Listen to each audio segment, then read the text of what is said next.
behind him in 10th position. Then it's Mark Benz, then Richard Williams, Jenson Button's mate. He's down in 12th position, followed by Vandenberg, Van der Hoek, Langborn and Bleekemolen.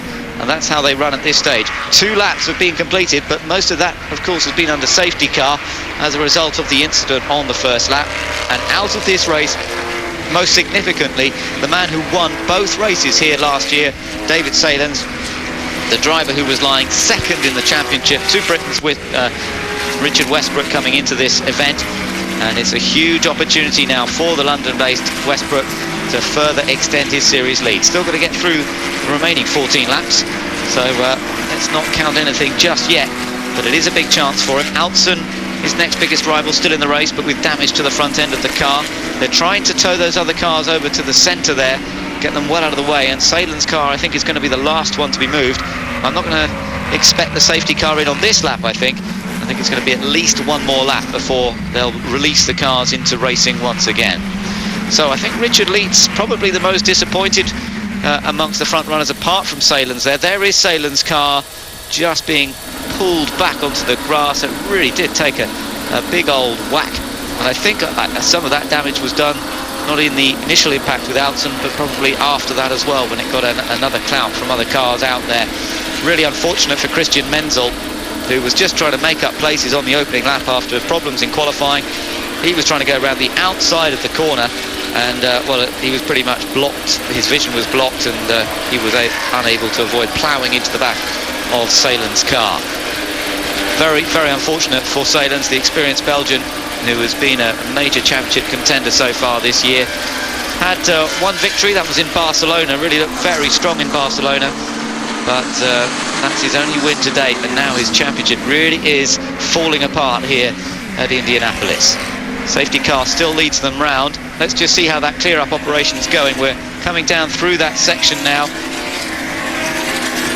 where the car of David Salins has been pulled over to the inside, but we've still got the recovery vehicles down there and a bit of mopping up work perhaps. It was water though down on the tarmac, so not oil, so it shouldn't take them too long to mop that up and hopefully get the race underway once again. The question is, will Uwe Altson's car be suffering from the damage to the front end? Could well be. Could be looking at that car overheating. Very, very warm here at Indianapolis this weekend. And in fact, interestingly, talking of British success, Richard Westbrook winning the Porsche Super Cup race yesterday, Alex Lloyd won the Indy Pro Series race despite having to have some medical attention before the race even started. He was getting so hot, he suffered some dehydration before the race even began. But Alex Lloyd from the Isle of Man drove superbly and actually beat Graham Rahal, son of Bobby Rahal, the man who raced in the A1 Grand Prix Series over the winter. Graham Rahal had taken pole position for his first ever Indy Pro Series race and led most of the race, but Alex Lloyd was able to beat him right at the end by just 0.6 of a second. So another British victory here at Indianapolis over this weekend to match Richard Westbrook's win in the first race in the Super Cup. And so for the Brits, things have been going pretty well. It looks as though the safety car is coming in this lap. We could be going racing once again. Richard Westbrook will dictate the pace as they come back onto the oval on the outer ring of this Indianapolis track, onto the famous bit, if you like. Let's just see. Lights are still flashing though. No, I think they're going to have to do one more lap. Looks to me as though the lights are still on that safety car. He seemed to accelerate pretty hard out. Made me wonder whether he was going to be coming into the pits, but it looks, no, one more lap before he sets them away once again, and Westbrook's going to have to be patient. I think he'll be quite happy at this point. He's got a lead over Zampedri. Huysman there moving around in third place.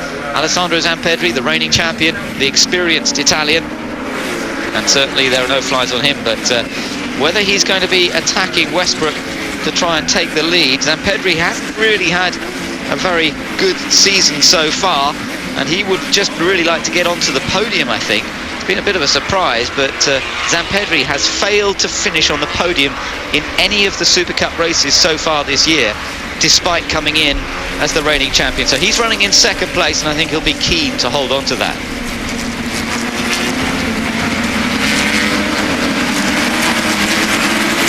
Cars running still behind the safety car. We've had 4 laps completed in the second Super Cup race here at Indianapolis, but most of that's been under safety car conditions as a result of an incident on the very opening lap down at the third corner, which took out one of the major championship contenders, David Salens, and also involved Uwe Altzen. Altzen still running in 4th place with damage to the front of his car. Lights are off on the safety car, and we will be going racing this time around. It's Westbrook in the blue car, the series leader, winner here of race 1. Zampedri, the reigning champion, a man who loves racing here at Indianapolis, in 2nd place. Huisman, another former winner around this American circuit, in 3rd. Altzen in 4th, and then Neuhauser in a strong 5th position. And we'll keep an eye on Neuhauser. Richard Lietz right behind him, the Austrian, who won in Monaco very impressively earlier this year, but got a good, poor start at the beginning of this race. Let's just see them now as they begin to build up the pace. Richard Westbrook, there's the safety car going the wrong way around the banking, and Westbrook is released to really get the hammer down now, flat out from this section onwards, all the way through the banking at turn 13 and across the start-finish line. And Westbrook's made an excellent restart. The Londoner really has got things sorted here at Indianapolis. Across the line he goes. He's ahead of Zampedri. Patrick Huisman in 3rd. Now watch these two teammates.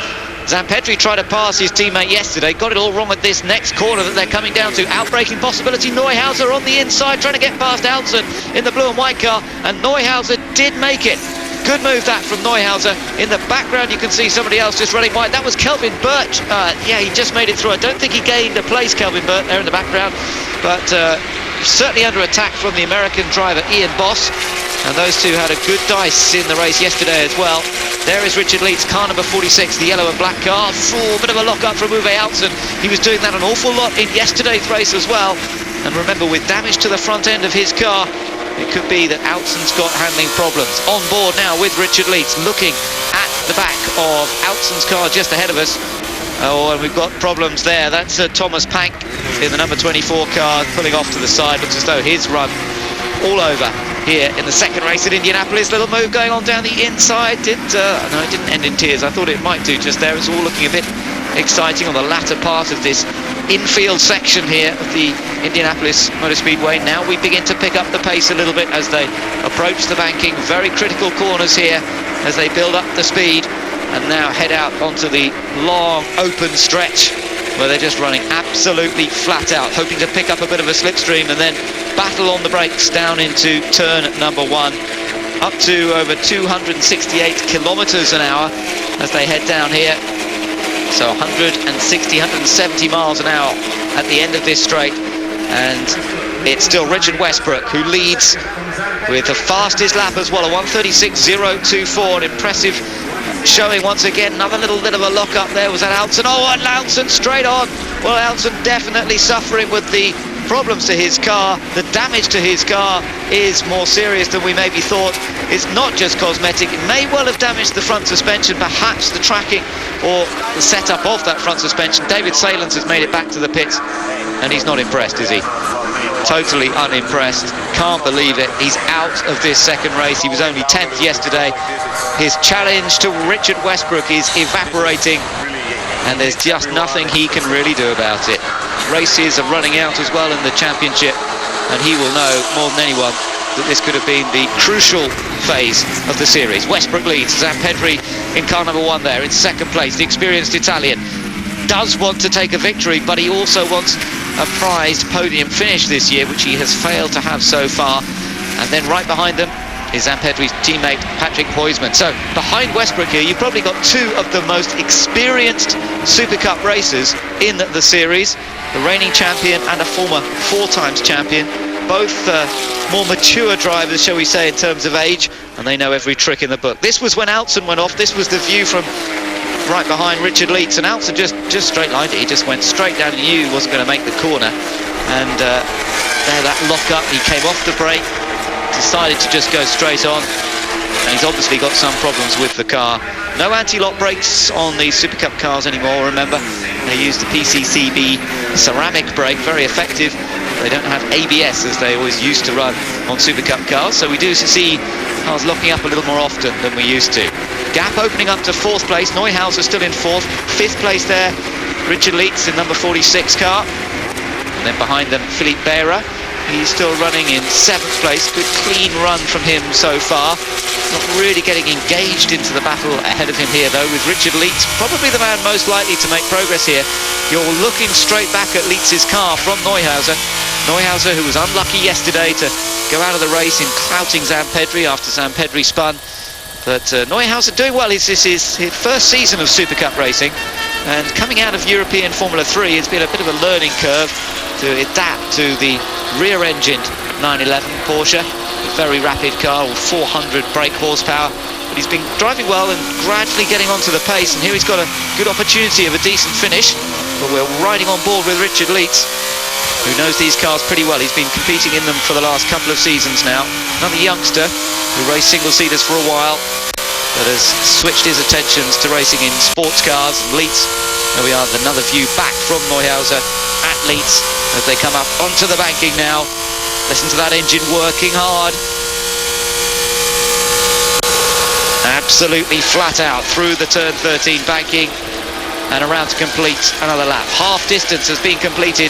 Things are looking good for Richard Westbrook, who leads the race at the moment. Richard Leitz here, still attacking for 4th position. Top 3 have definitely eased away a little bit from this group over the curves, and Neuhauser maybe just a little error there. That will give Richard Leitz the opportunity to close up a bit further. Not close enough to attack. This was the area where we saw Alston and Salins come together on the opening lap. Leitz decides not to go for it on the inside. It's a risky manoeuvre up there, as we saw when Alston tried it on Salins. And whoever you apportion blame to, you have to say that you're taking a bit of a gamble by making an overtaking manoeuvre at that section of circuit. Onto the infield straight here. Important to get a good exit out of that right-hander. Neuhauser did well there, didn't overcook it, didn't get too impatient. Top 3 still pretty close. Huysman there just locked up the brakes a little bit up at the end of the straight. I think he managed to sort it all out. Meanwhile, you can see the rest of them filing through. Alston's still out there. He's dropped to 7th position. Kelvin Burt still running in 9th, with Ian Boss in 10th place. Boss, apparently the way you pronounce the American's name, B-A-A-S, but pronounced Boss. And he's been pretty impressive here this weekend. The 23-year-old, he's not raced in Super Cup before, but as I mentioned earlier, class winner in a Porsche in the Daytona 24-hour race. Huysman definitely did lose a bit of ground with that lock-up. You can see that the 3rd place red and white car not as close to the top 2 as they come across the line this time. Somebody getting a warning flag for their driving tactics, presumably. Not quite sure who that is. We'll try and get an identity on that. But Leitz there just has a little look down the inside, and Neuhauser not close enough. And Neuhauser just a little lock-up as he turns into turn 1. Keeps it tidy through turn 2. Now, no real chance here, I think, for Leitz. But Neuhauser beginning to slide more. And that's something you'll notice there. He's definitely made a mistake. This is the opportunity for Leitz. Surely he's got the inside line now. Neuhauser just, he's squeezed over the curve there. Aggressive racing by Neuhauser. Leitz is coming back at him, trying to come around the outside. Now he'll cut back. Neuhauser controls the middle phase of the corner quite well. Doesn't allow him to cut back that quickly. And Neuhauser was pretty harsh there, but fair on Richard Leitz. And Leitz couldn't quite complete the overtaking manoeuvre. But what I was about to say, Neuhauser less experienced, and he's perhaps just uses his tyres a little too hard, and the car is sliding around more than the more experienced drivers who've been a little more cautious on the power, a little smoother on the steering perhaps. And Leitz, I think, has got tyres that are in better shape here than Neuhauser. The challenge, though, is to get past him. Neuhauser definitely having to watch his mirrors. In the background again, Kelvin Burt in the Dell-sponsored car was looking to try and make up another place and certainly defend his own position. Here comes Richard Leitz. Here we are, riding on board with Leitz, seeing if he can do anything about getting into 4th place. He's got the attack going here, but he's got to get a decent run. Let's ride with him. Listen to that engine note once again. Trying to pick up the slipstream. The engine revs rise as he picks up that slipstream, but Neuhauser goes to the inside. Still could be a good chance here for Leitz. He's got the ideal outside line. Neuhauser locks up. You can see the left front all locked up. Got in a bit wide. Leitz trying to make advantage of that, but he still can't quite do it. Leitz getting a bit crossed up in the middle of the corner. Now Leitz will try and get to the inside here. This is an opportunity for Richard Leitz. Surely he's done it this time. Yeah, he's got the line. He's down the inside of Neuhauser. Neuhauser did everything he could there, but he couldn't quite hold on. And now, right behind, someone's been off there. Who's that? That's Neuhauser. Neuhauser passed by Richard Leitz, and at the very next corner, he's gone straight into the gravel. Oh, what a shame. He's learning still in Super Cup, but I think he probably just overcooked it there.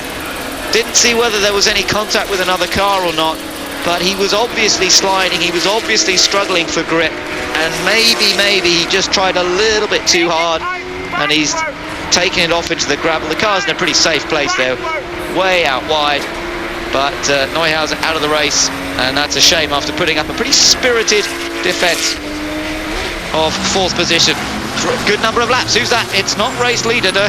Richard Westbrook. It's one of his teammates. It's Richard Williams, in fact. Richard Williams, Jenson Button's friend, who has had a little bit of an off now. This is when Leitz got past Neuhauser. What happened to Neuhauser here? Let's take a look. Leitz gets through safely. Neuhauser in the blue and white car behind. So that was all no problem. Tried to turn in. Oh, well, that was interesting. Thing just wouldn't turn in, almost as if something went wrong there on Neuhauser's car.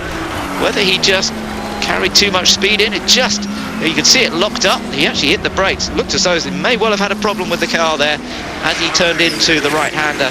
He's out of the race. Look at this lot. And Kelvin Burt in the middle of that. So's Ian Boss. Ian Boss in the white car there with the stripes, and he's trying to keep Schrey behind him. I don't know whether he's going to be able to hold him off for here long, because Michael Schrey is right there looking for an opportunity to get past him. There, slightly ahead, Uwe Altzen still with the damage to the front of his car. Kelvin Burt in the yellow car, the yellow and blue car right behind, and then Ian Boss. So these guys just inside the top 10. We've lost another one now, so that's all moved them up one with Neuhauser's demise. So up into 8th place now has come Kelvin Burt. 9th place for Ian Boss. And these guys still pushing on, still trying to see if they can put the pressure on. Altzen and Behra immediately ahead. From Altzen's point of view, it's crucial that he scores a few more points. It could maybe move him ahead of Salens. I don't think it would be enough, though, to actually move ahead of Salens. He'd have to go out and win the race, pretty much. Robert Vandenberg is a retirement. Not quite sure what happened to him. So just looking back at some of the action earlier on, this was on board with Ian Boss, the American, coming into that first corner, and he was just able to defend the position.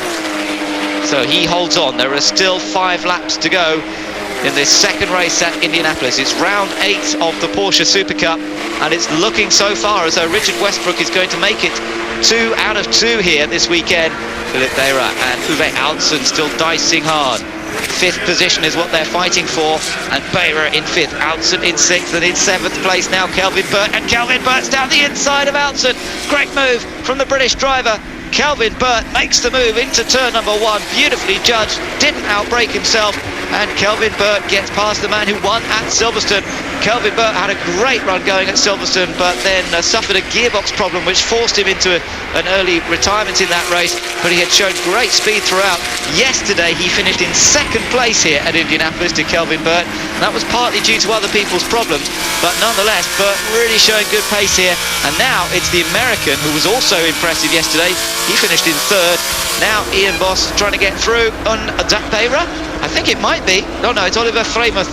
Oliver Freimuth who's gone off, and Philippe Behra, his teammate, still running in this race. So Freimuth was somewhat further down the order. He's lost it, and it makes you wonder whether tyre wear isn't a little bit of a factor as we get into the closing stages of this race. We're seeing more and more mistakes now. Let's see what happens here with Oliver Freimuth. No car immediately with him. No, he just loses the back end on his own. Front end of the car quite loaded up there on the